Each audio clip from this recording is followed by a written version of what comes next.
The low birth rate might in fact be an indicator that human evolution is starting back up again. It's long been theorized that human evolution has essentially stalled or halted because we're no longer being subjected to natural selection, but there's actually two things that humans have not been subjected to in regards to evolution. The second one is sexual selection. Darwin theorized that female choosiness over male mates drove evolution just as much, if not more, than natural selection. But we only ever talk about the natural selection part of it.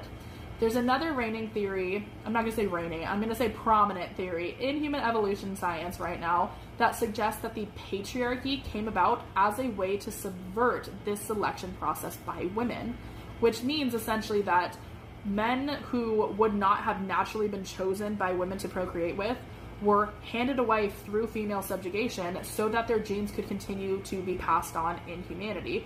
Which means for the last 6,000 years, we've just kind of been working with, we're going to say, suboptimal genes. Not everybody, of course, but a lot of people would not have been able to reproduce without the subjugation of women. And now we're seeing a low birth rate right at a time where women are finally able to reclaim that selection process.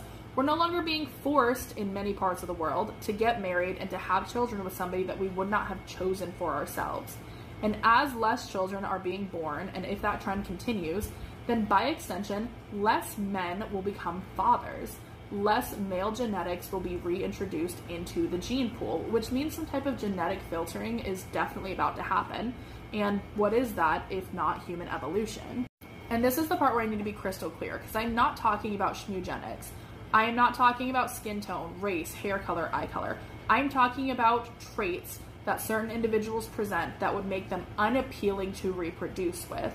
And I personally think that the two big ones are going to be violence and unintelligence.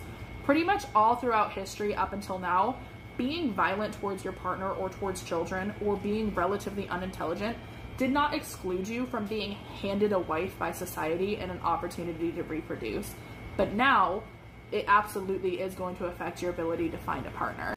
And this very well may be what's contributing to what people are calling a male loneliness epidemic. The understanding that many men are going to live their entire life and not reproduce based purely on if a woman judges them to be a suitable partner or not. But I want to be perfectly clear.